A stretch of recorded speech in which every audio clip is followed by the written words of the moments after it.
Maybe I should just stop talking and just do a voiceover. I always block out colors for each character. Different ones so I can tell. I used to put it all on one layer, but now I do it on separate layers because it's easier. And I color the skin color on the base layer. I like saturation. I am an artist who uses a lot of saturation. I think it is more enjoyable when you have unique custom brushes because it gives it texture and it's very fun. As you can see, I'm using some sort of like watercolor brush, so I kind of need a few layers to really get it all in, but it tends to be more blue at the bottom and more red in the middle. Oh, wrong layer, buddy. Too dark, buddy. Too dark. Okay. And some yellow. I like to choose an orangish, not a red. Because you're more red when you're blushing, and you're more, I'd say orange, just naturally. Or like pink orange, you know, salmon color. I really like this brush that I'm using right now because I'm not going to use it for the blush. Because one side is very sharp and the other side isn't. Very useful, very useful. Knuckles and fingertips. Right, so we've got some red. Now, I can use that same red, honestly. I'll go a little bit darker, actually. Where there's shadow, I'll add some deeper reds. Don't worry about perfection. It's gonna look like crap until you really finish it. But that's the point. It's about, I think, layering it on. And don't worry about the red being too red, all this. Again, I can always just go back over it. It's building blocks, I think. I like to make a triangle under the nose, because that's usually the way the shadows fall. Don't forget your eyes are actual fucking sockets. So, yeah, they're gonna have some depth to them. They are eye sockets. Okay. Now, we're gonna come in, we're gonna pick at these skin tones, and I'm gonna add some texture to it. Which brush is it that I like to use? Thought it was this one. Where's the brush I use? I have no idea. I really don't. I like to add the little highlight of the nose.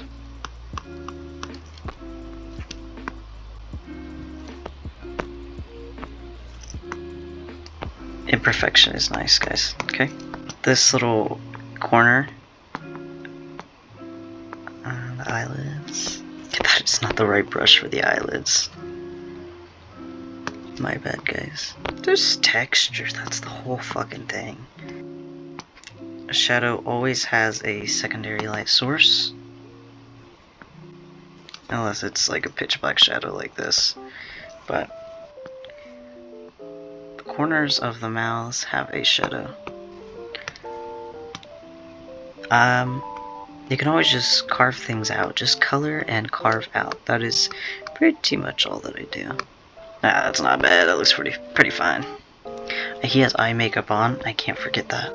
Alright, we'll move on to his hand. So again, we'll just color drop the lightest color. And work from that. So where's the light hitting? It hits the knuckle. Hits the planes of the fingers. Most of them, anyway. See, already that looks spectacular. You don't really need to do much more than that. Okay, nose. Having a good separation between the light and the dark, like this, is always very good.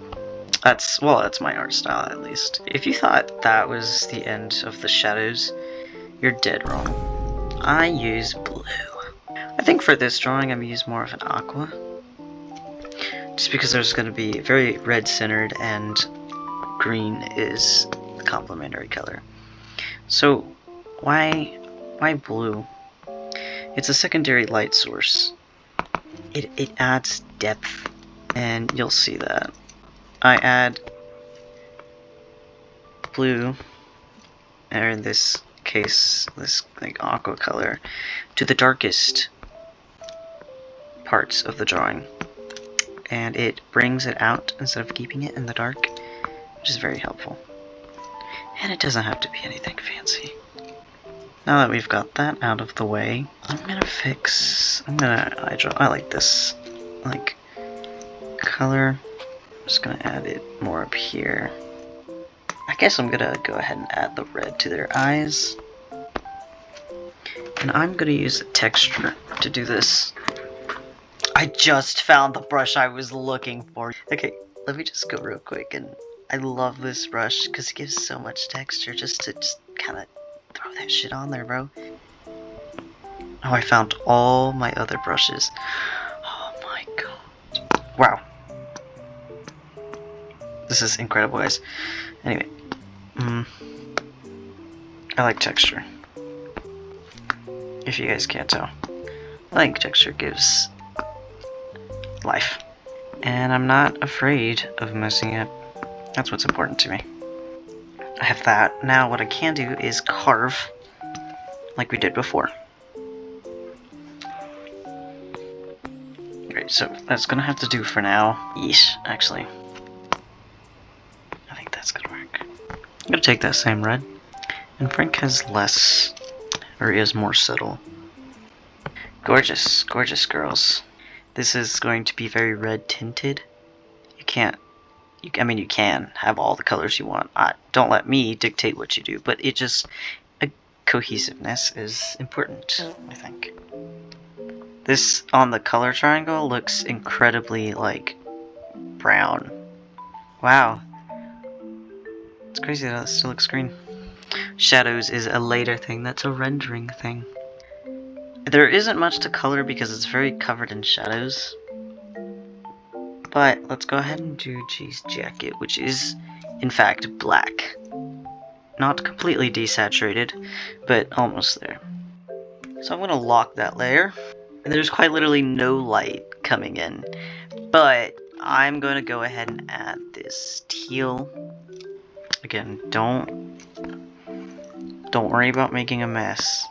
You can always go back over it. See, I added way too much. Check this out. Boom. I'm going to go ahead and choose a slightly more saturated color. But you have to move in the direction of the clothes. I want to make a video on how to do clothes folds because someone asked me once. So, that'd be nice, I think. Okay, I'm gonna do his pants. I'm gonna use like a bluish, just because it is supposed to be gray. Like I said, direction of the clothes. This charcoal brush is very good for shadows. And you see, it's about the big picture. From afar, you're like, wow, that's pretty damn good. You zoom in, you're like, what is going the fuck on? This not even inside the lines. Don't fret too much about, you know, anything, really. Don't be afraid of big chunks of light and dark. That's, like I said, you can't be caught up on the details. Black is never just always black. Probably color this off camera, because it is getting late and I need to go to sleep. I forgot to mention that shadows are the darkest on the edge where the light hits.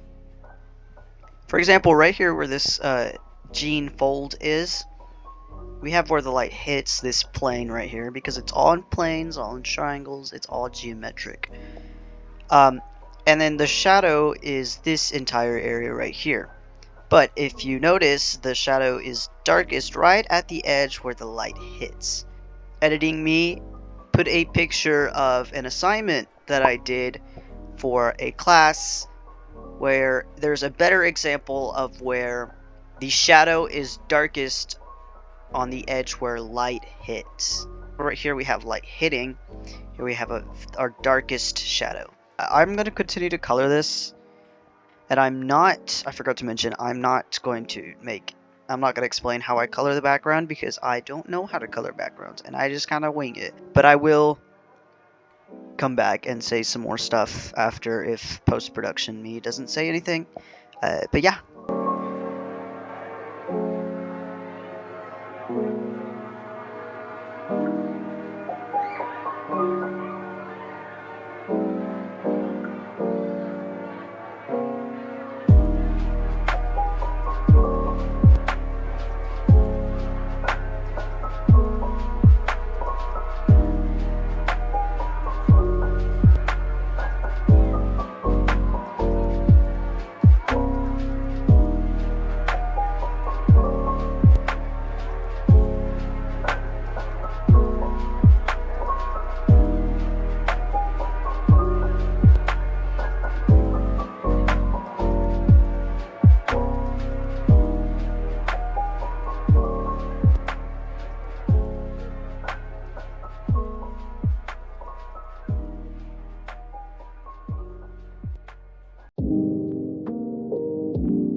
Alright, that's all that I have for you guys today. I will be posting this on my Instagram, so be sure to go follow me over there. I'm more focused right now on my Instagram and my YouTube because I am more focused on building a community of artists who are trying to grow with their art like I am. So join the journey if you are, follow me on Instagram, subscribe to me. I am on the road to 1,000 subscribers. I am so close right now. I have 984 last I checked. Hope you like this video.